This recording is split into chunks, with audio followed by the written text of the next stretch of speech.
Okay, so mga paps, magandang hapon po sa inyo. Ngayon nga po ay andito tayo sa may karsadang bago, no? At meron nga po akong ipapakita sa inyo na yung Kallax Cavitex link, no? So nakabit na nga po yung ilang girders doon. Hindi ko na mawari mga paps kung ilang span lahat yun, no? Para nga po sa kahabaan nitong Antero Soriano Highway. Pero may mga naikabit na nga po na mga girders, no? So balang araw, syempre yung Antero Soriano Highway, mag-iiba na talaga ang itsura niya mga papi. Dahil magkakaroon nga po yan ng viaducts dyan para sa connection ng Kallax and Cavitex. So meron po yan tiyatayang haba na 1.2 or 1.3 kilometers, no? Na magdurugtong nga sa dalawang expressway para seamless na nga po yung biyahe natin. Kung tayo ay papunta ng norte halimbawa, edi gagamitin natin ang Cavitex. Kung tayo na may papunta sa Southern Tagalog, dadaan tayo ng Kallax papunta naman dyan sa South Luzon Expressway. So napaka-convenient na nga po ng ating pagbiyahe dahil puro expressway na nga po yung dadaanan natin, ano. So mas mabilis mga papi yung magiging biyahe natin. So ito nga, nasa border na tayo ngayon ng Imus at Kawit, Cavite. Yan. So ipapakita ko nga po sa inyo mga paps itong mga naikabit na girder dito nga po sa proyektong Kallax Cavitex link. Ang lalaki na mga portal beam dito mga paps, ang kakapal, grabe. So sige mga paps, balikan po kayo.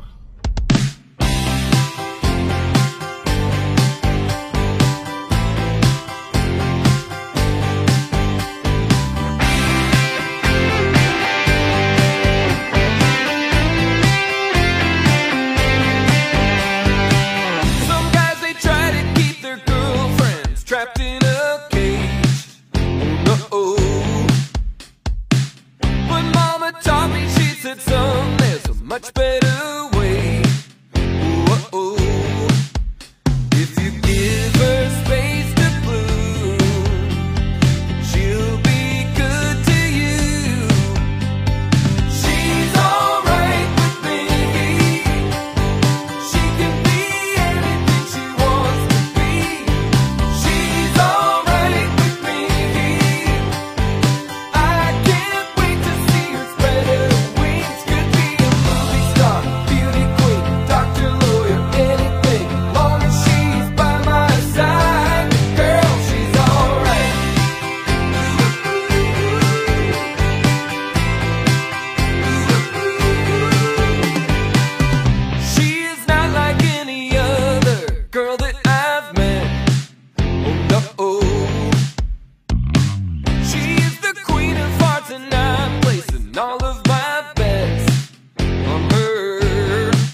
Okay, so mga paps, nakita naman po natin, no, na may nakapatog na nga po na iilang girders sa mga span nga nitong CC Link, no. So sadyang napakabilis nga po ng paggawa nitong EEI Corporation.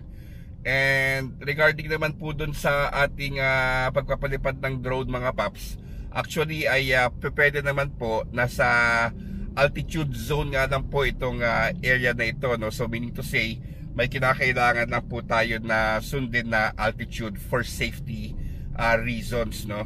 So kung napansin nyo po yung ating pagpapalipad ay halos pantayan ko nga lang po yung signage ng Jollibee tsaka yung Ready Mix, no, dyan sa yung nasa harapan natin.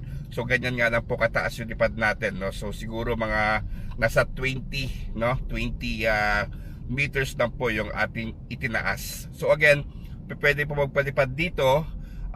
Yun nga lang, nasa altitude zone tayo. So meron lang tayong kailangan na sundin na height ng ating pagpapalipad. And yun nga, no. So balikan natin itong CC Link siguro mga 1 month again para makita natin kung mapatungan na ba ng girders yung iba pang span dito, no. So technically ang mangyayari nga po dito sa Antero Soriano Highway ay magkakaroon na nga po siya ng viaducts connecting both Calax Kawit Interchange tsaka itong Cavitex Interchange, no. So roughly nasa 1.2 or 1.3 kilometers of viaducts po yan mga paps. So I guess hanggang dito na lang po yung ating update. Sana nga po nag-enjoy kayo at maraming salamat po.